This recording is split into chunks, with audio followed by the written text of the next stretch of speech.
কি হতে যাচ্ছে 31শে ডিসেম্বর মঙ্গলবার, বিশেষ করে গতকাল রাত থেকেই এই বিষয়টি নিয়ে সবার মধ্যে এক ধরনের উত্তেজনা, উৎকণ্ঠা এবং কৌতূহল। এই কৌতূহল সৃষ্টি হয়েছে আমাদের বৈষম্য বিরোধী ছাত্র আন্দোলনের কয়েকজন নেতৃস্থানীয় সমন্বয়কের ফেসবুক স্ট্যাটাস থেকে। আমি কথা না বাড়িয়ে তাদের ফেসবুক স্ট্যাটাসটা একটু পড়ে আসি। আমার ধারণা ইতিমধ্যেই অনেকে হয়তো এটা জেনেছে, কিন্তু সবার মধ্যে এক ধরনের কৌতূহল 31শে ডিসেম্বর বিকাল 3টায় শহীদ মিনারে আসলে কি ঘোষণা হবে। প্রথমে দেখা যাক শনিবার রাতে বৈষম্য বিরোধী ছাত্র আন্দোলনের সংগঠক ও বর্তমানে জাতীয় নাগরিক কমিটির মুখ্য সংগঠক সার্জিস আলম নিজের ভেরিফাইড ফেসবুক পোস্টে লেখেন, 31শে ডিসেম্বর শহীদ মিনার বিকাল 3টা, এখনই সময় বাংলাদেশের জন্য। প্রায় একই সময় পরপর দুটি পোস্টে বৈষম্যবিরোধী ছাত্র আন্দোলনের আহ্বায়ক হাসনাত আবদুল্লাহ সেখানে লেখেন, comrades 31 December now or never. এরপর আর একটি স্ট্যাটাসে আবদুল্লাহ লেখেন, proclamation of July revolution 31 December Shaheed Minar বিকাল 3টা। বৈষম্যবিরোধী ছাত্র আন্দোলনের ভেরিফাইড ফেসবুক পেজ থেকেও শনিবার রাতে পোস্ট দেওয়া হয়েছে। সেখানে বলা হয়েছে, 31শে ডিসেম্বর বিকাল 3টায় শহীদ মিনারে জুলাই বিপ্লবের ঘোষণাপত্র পাঠ করা হবে। এরপরে বৈষম্য বিরোধী ছাত্র আন্দোলনের শীর্ষ নেতা এবং আমাদের সরকারের উপদেষ্টা আসিফ মাহমুদ সজীব ভুঁইয়াও তিনি লেখেন, প্রোক্লেমেশন অফ জুলাই রেভলিউশন এর ঠিক কিছু আগেই আর এক পোস্টে তিনি লেখেন, কমরেডস নাও আর নেভার, অর্থাৎ এখন না হলে কখনোই না। বৈষম্য বিরোধী ছাত্র আন্দোলনের সদস্য সচিব আরিফ সোহেল বলেন, এই ঘোষণাপত্রে জুলাইয়ের অভ্যুত্থান একটা ব্যতিক্রম ও ঐতিহাসিক ঘটনা। আমাদের এই ঘোষণাপত্রে ব্যতিক্রম বেশ কিছু বিষয় থাকবে।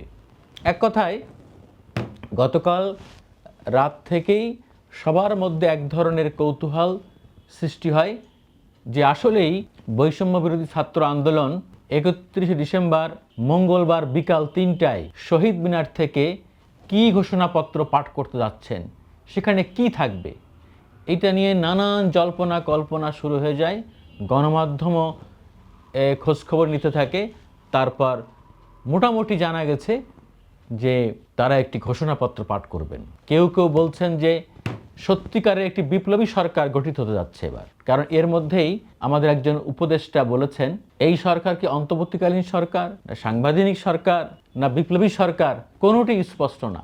আবার কেউ কেউ বলেন যে বিপ্লবী সরকার না হওয়ার কারণে আজকে অনেক জটিলতা এবং সংকট দেখা দিচ্ছে। এই ধরনের গণ অভ্যুত্থানের পরে সাধারণত বিপ্লবী সরকার গঠিত হওয়ার কথা ছিল, কিন্তু সেটি না হয়ে আমাদের সংবিধানের আওতায় হাসিনা সরকারের রেখে যাওয়া ফ্যাসিস্ট সংবিধানের আওতায় এই সরকার গঠিত হয়েছে। এটি নানান বিতর্ক আছে। তো আমি বলতে চাচ্ছি মুদ্রা কথা, আপনারা যেই ঘোষণাপত্রই পাঠ করেন না কেন, যাই কিছু করেন না কেন, সেখানে বাংলাদেশের মানুষের, বাংলাদেশের নির্যাতিত নিপীড়িত মানুষের মুক্তির সনদ থাকতে হবে। একটি বৈষম্যহীন মানবিক সমাজের কথা থাকতে হবে, যেই সমাজে কোনো ভেদাভেদ থাকবে না, ভাইয়ে ভাইয়ে কাঁধে কাঁধ মিলিয়ে সবাই একত্রে হিংসা বিদ্বেষ ছাড়াই বসবাস করতে পারবে। যেই সমাজে শাসক থাকবে না, শোষক থাকবে না, থাকবে সেবক। যেই সমাজে দুর্নীতিবাজ থাকবে না, অর্থ পাচারকারী থাকবে না। যেই সমাজে ভালো নেতা হবে, যেই সমাজে ভালো মানুষকে নেতৃত্বে আনা হবে, যেই সমাজকে ভালো মানুষকে জনগণের প্রতিনিধি হওয়ার সুযোগ সৃষ্টি করে দেওয়া হবে। এরপরও আমরা বলবো যে এখন সংস্কার, ঐক্য এবং নির্বাচন নিয়ে নতুন করে একটা টালমাটাল অবস্থা সৃষ্টি হয়েছে। গত 2 দিন ব্যাপী আমাদের ঢাকায় একটি জাতীয় পর্যায়ের একটি সেমিনার হয়ে গেছে, যার বিষয় ছিল ঐক্য, জাতীয় ঐক্য, সংস্কার এবং নির্বাচন, কোনটি আগে। তো আমরা মনে করি সবগুলোই একসঙ্গে হইতে হবে। জাতীয়ভাবে সবাই ঐক্যবদ্ধ হয়ে আমাদের কিছু জরুরি সংস্কার এখনই করতে হবে, যেই সংস্কারগুলো রাজনৈতিক সরকার এসে করতে পারবে না। আবার এই সংস্কারের অজুহাতে আমাদের এমন কোনো আহামরি সময় নেওয়া যাবে না বা সময় ক্ষেপণ করা যাবে না, যা দেখে যা শুনে মানুষের মধ্যে সন্দেহ সৃষ্টি হয় যে আপনারা দীর্ঘদিন ক্ষমতায় থেকে যেতে চান, অথবা আপনারা ক্ষমতায় থেকে আরেকটি কিংস পার্টি আপনাদের পৃষ্ঠপোষকতায় একটি দল গঠন করে সেই দলকে জোর করে যেনতেনভাবে আপনারা এই বাংলাদেশের মানুষের উপরে বসিয়ে দিতে চান।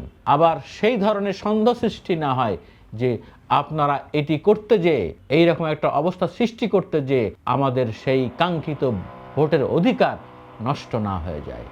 সেই জন্য আমরা মনে করি 31শে জুলাই মঙ্গলবার বৈষম্য বিরোধী ছাত্র আন্দোলন এবং জাতীয় নাগরিক কমিটির পক্ষ থেকে যে ঘোষণাপত্র পাঠ করা হবে তা যেন জনকল্যাণমুখী, মুক্তিকামী মানুষের মনের মন্ত্র হয়, মুক্তিকামী মানুষের চিন্তার ফসল হয়।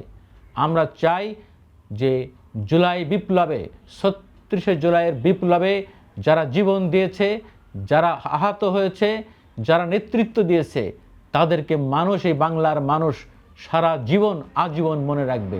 এবং জুলাই আগস্টের চেতনা, এই স্পিরিটকে ধারণ করে যাতে আমরা সকল কাজ করতে পারি, সকল কাজে নেতৃত্ব দিতে পারি।